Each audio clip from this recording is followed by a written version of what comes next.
Well, folks, round two is in the books. The big three all played today with this 2021 draw. We get a really crazy tennis day every second day. Federer, Nadal, Djokovic all win. Federer with a massive confidence win. Nadal, Djokovic just crushing their opponents. And Ash Barty, unfortunately, having to pull out of the tournament due to a hip injury. So this is the Slices coverage of Roland Garros presented by Rally Tennis. We're going to get into the stats. We're going to look ahead at round three. Welcome to the show.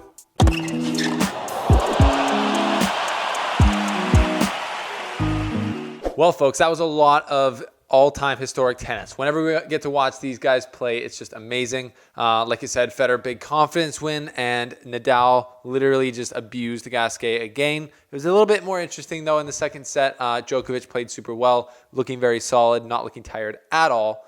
So we're going to get into all that. But first, a word from our presenting sponsor, Rally Tennis. Rally Tennis is a tennis app where you can find practice partners, local tournaments and leagues where you can compete in and, pretend you're on the world tour and just play, in your own head that you're a professional tennis player. It's amazing. So you can join the app, sign up for your free profile now because they're doing giveaways and the leagues launch in mid-June. So thanks Rally Tennis for being legendary and supporting the Slice during the French Open.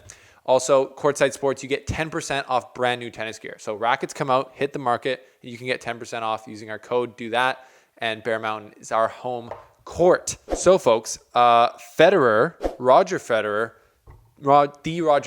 played today against Marin Cilic in the second round. So if you haven't been following tennis, which I'm sure you have, because here at the Slice Tennis, we're all dedicated tennis fans, Marin Cilic and Roger Federer played in the final of Wimbledon 2017 and the final of 2018 Australian Open. Back when Marin Cilic, he was like a top 5 player in the world.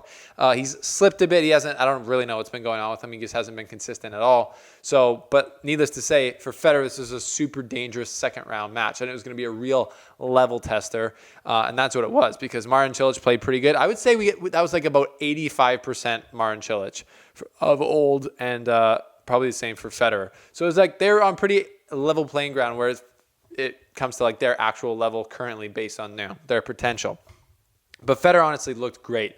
Marin, he provided a lot of pace, big serving, huge ground strokes, and Federer was able to handle it, be aggressive at times. And the match kind of ebbed and flowed. Like when Marin Cilic was playing better, Federer, like in the second set, didn't have really the guns there. But then, Marin Cilic wasn't going to keep that level the entire match.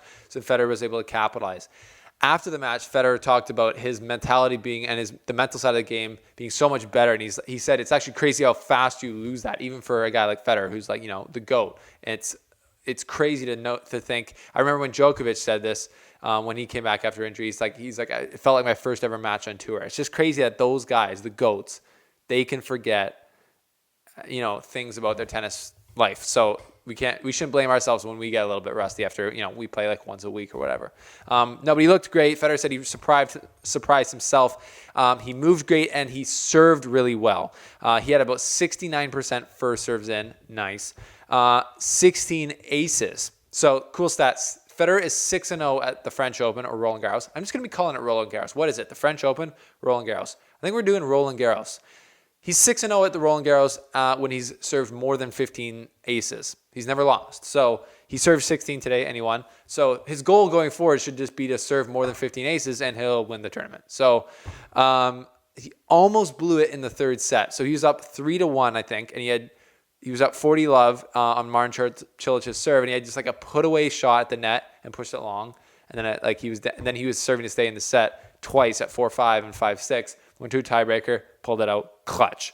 So he looked good, massive confidence for him. I think we'll see what he can do in this tournament. Is Roger Federer a dark horse at this year's Roland Garros? Is he coming out of absolute left field, like almost 40 years old, just hobbling in there with his cane, just whacking everyone over the top of the head? Who knows? It'll be interesting to see, especially if he gets to a Djokovic match in the quarterfinal. That would be wild. Speaking of Djokovic, he looked very solid today against fairly old Pablo Cuevas, who was never going to beat Djokovic. This was a match where it was like, it could have been a little bit tricky if it was like windy or like really weird, like big crowd and like sunny and like wasn't good conditions. Maybe Pablo would have gotten in Djokovic's head a little bit. Wasn't the case. Djokovic looked super solid. He got broken right at the beginning, broke instantly back. And it's just like, they're really no match for each other right there. It's just kind of different levels of tennis player at this point in their careers. A very good match for Djokovic, though. He looked routine, serve very well, 10 aces. And if he's looking good on the serve, that's going to be super important for him, getting points in that 1 to 4 hit range.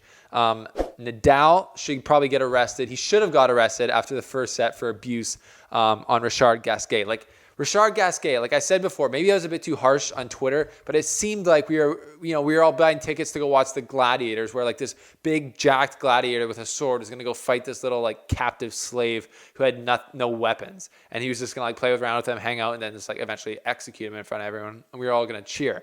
Seemed a little bit disturbing, but there was no fans. And Richard Gasquet actually played a little bit better than I thought he could, especially in the second set. It was like I stopped watching for like 2 minutes, and then he had broken Nadal to go 5-5, and then he like didn't pull it out, which is pretty classic. But he was doing some things, even though he doesn't really have a serve or a big forehand. So I don't know how that happens. To me, Nadal's level was like untouchable. He's winning Roland Garros without any question in the first set. And then in the second set, it was like, oh, this is kind of a bit of what we've seen. He's missing. He's, throwing in some weak serves, like on the first serve, hitting the middle of the net. He's getting some weird looks, making some errors we don't normally see. So he's looking a little bit more beatable, which I thought he has through most of the clay swing. But again, obviously, that's the case kind of every year. You think he's beatable, and then he's not at the French Open. So who knows? He is going for history here at this year's French Open. And the draws for Djokovic and him have opened up a little bit, especially for Djokovic getting to the quarterfinals. He should have no issues.